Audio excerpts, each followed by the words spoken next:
This show is not personal financial advice. We cover broad principles, break the silence on issues impacting everyday Americans, and point you towards the tools to take ownership. You should always do your own research and consult with a tax professional or a licensed investment advisor for guidance tailored to your personal situation.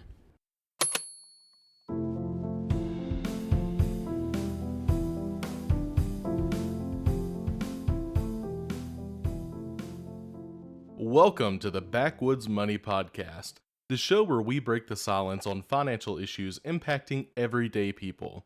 I'm your host Dalton, and I'd like to thank you for being here with us today.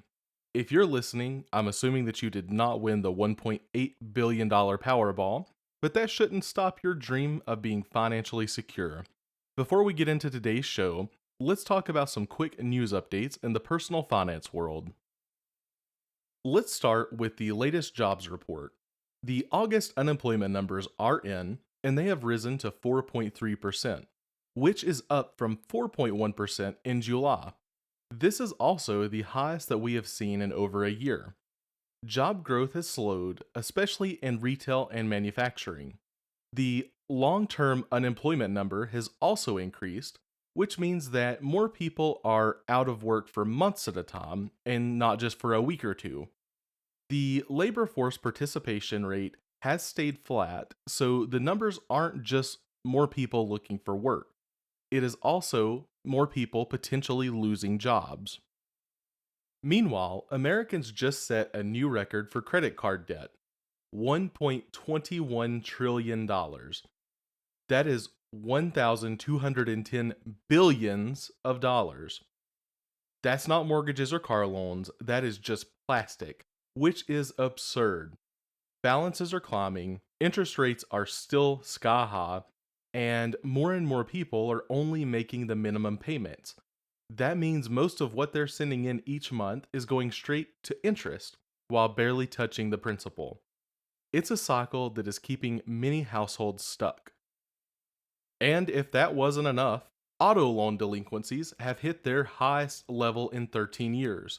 More Americans are falling 60 or more days behind on car payments, which in part has to do with the record high vehicle prices, the interest rates in the 7 to 8% range, and an already stretched thin budget. Lenders are tightening up, so replacing or refinancing that car is going to get harder. Here is a problem that I'm going to throw out there. We can't have a dream without taking action, but we also can't borrow our way into that dream. Life is going to throw curveballs at us. People are going to lose jobs, whether it's because of their own action or simply because the company underperforms and has layoffs. Loved ones are going to pass away. Car transmissions are going to go out. Medical bills are going to show up out of nowhere. Any one of those things can knock you flat if you're not ready. But that is why we plan, that's why we budget, that's why we save. Because if we don't, we are setting ourselves up to be caught with our pants down when an emergency happens. Or as Warren Buffett put it, only when the tide goes out do you discover who is swimming naked.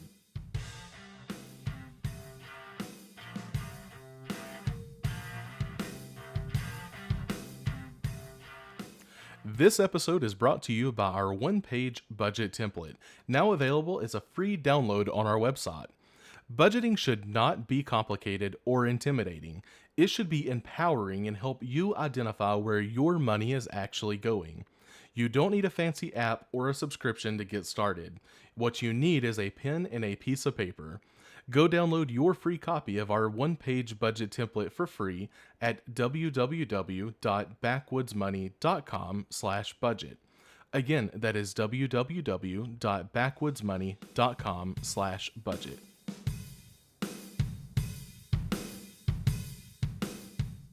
So we've got rising unemployment, record credit card debt, and auto loan delinquencies climbing like kudzu. That is not just economic data. That's real people struggling in their everyday lives. And here's the truth, you can't swap your way into a better life. You can't borrow your way into your dreams.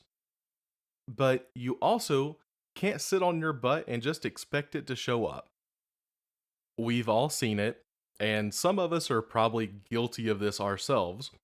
Someone scrolling Zillow, dreaming about a 5 bedroom house with a lot of acreage, while their bank account probably can't cover a single tire blowout. Or someone chasing a passion project with no income, while swapping a credit card to invest in their future.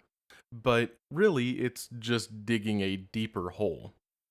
Credit cards don't build dreams, they build interest payments. If your plan to chase your dream starts with debt and ends with hope, it's not a plan, it is a gamble. I'm not saying to not chase your passion. I am saying don't sacrifice your financial stability in order to do so. You can love something and still work a job that pays the bills while you build towards that. That is not selling out, that is being smart about it. A prime example is this show. I love helping people, I like discussing financial issues, but I still have a full time job. Do I hope one day that the show is a full time thing? Absolutely. I'd love to do a daily show if people would listen to that and it's profitable. But guess what? Even if nobody ever listens to this show again, it really doesn't matter because I didn't take a gamble on it. That has allowed me to focus on actually producing something with the goal to help people while not having to worry about my own income at the same time. Your dream doesn't exist in a vacuum all by itself. Life is going to throw curveballs, unexpected bills, hours being cut at work, medical issues, busted transmissions, and you can't sign those checks with passion alone. So let's talk about what does sign those checks: your income. Not just what you make, but how you treat it. Because if your paycheck isn't enough to support your goals, you've got two choices. You can either shrink your goals or grow your income. And I don't know about you, but I would rather not shrink anything. Too many people treat their paycheck like a verdict and say, "This is what I'm worth." No, it's a tool, and tools are meant to be used, sharpened, and upgraded. If you're coming up short every month, it's time to stop hoping and start moving. That might mean picking up weekend work or a side hustle, learning a new skill, or pursuing more income, either at your current job by asking for a raise or by looking at other opportunities. If you do decide to look at other opportunities, you should probably keep your current job while you do that. Those unemployment numbers that we talked about earlier mean that finding a job may be harder in some places and industries. Either way, you don't need to overhaul your entire life overnight. You just need to make a plan and take one step at a time. I know listeners may be tired of hearing about budgeting on our show, but it really is the bread and butter of personal finance. That is the best way to identify where your money is actually going. A budget doesn't tell you what you can't do, it does tell you what you can do without wrecking your future. It's the difference between guessing and knowing. Your money should be working harder than you do. If you're not telling it where to go, it's going to wander. And wandering money does not build anything. Every dollar needs a purpose, whether it's covering bills, going to savings, or buying back your time through investments. I've seen people with modest pay accomplish financial peace and become millionaires. Don't believe me? Go listen to the Debt Free Screams every day on The Ramsey Show. Every day they have normal people telling their story, many of them earning well under six figures. On the other hand, I've seen many high income earners drowning in debt. The difference is not always the paycheck, it's the plan. So once you've got a grip on your income and you're being intentional with it, the next question will be, what are you actually working towards? Because your passion might be loud for something, but your priorities often have to be louder. Your priorities are what pay the bills, protect your family, and give you peace of mind financially. I am all for chasing what lights you up, things that you are passionate about. But if your passion does not pay the bills, it is not your priority right now. That doesn't mean that you have to abandon it, but it does mean that it may not be right for the season of life that you are currently in. You want to write music, start a business, start a podcast, that is great. But if your rent is due and your car needs new tires, you better have a job that covers those things first. Passion can be a side hustle until it earns the right to be your main gig. I have lived this. Years ago, I got into real estate because I liked land, homes, and never turned down a good HGTV show. I love the idea of helping people find their place.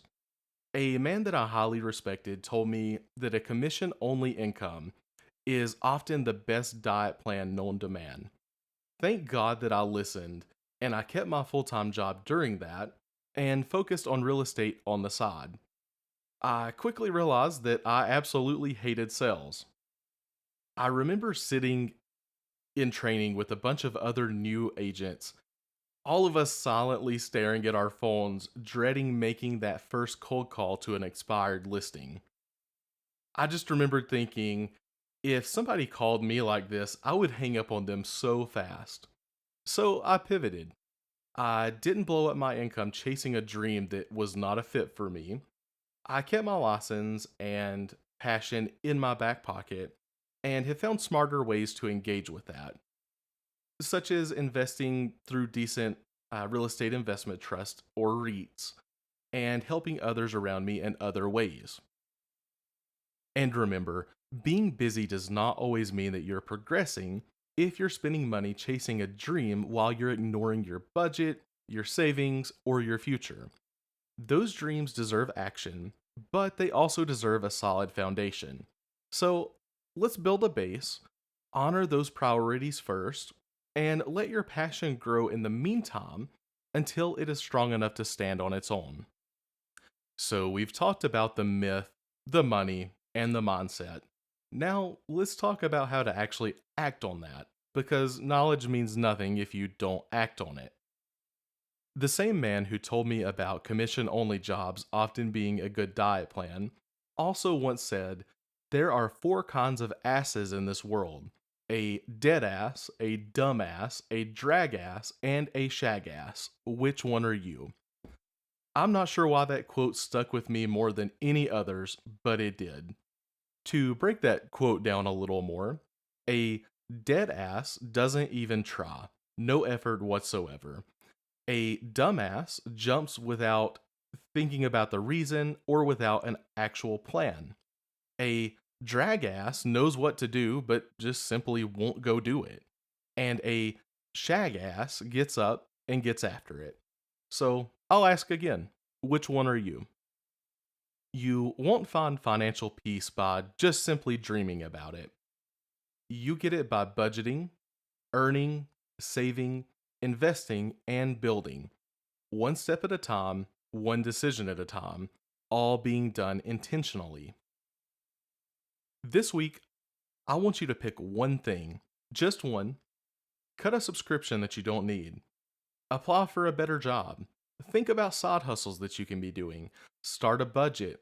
Sell something you don't need. Track your spending. Don't wait for motivation. Don't wait for clarity. Just go do it. Like the quote that I'd shared earlier from Warren Buffett, only when the tide goes out do you discover who has been swimming naked. Don't be the one caught without a plan. Don't be the one who dreamed big and did nothing. Go build something that lasts. Again, I want to thank you for joining us today. If you have any questions or ideas that you'd like to hear in a future episode, please visit us online at www.backwoodsmoney.com or check us out on Twitter at backwoods_money.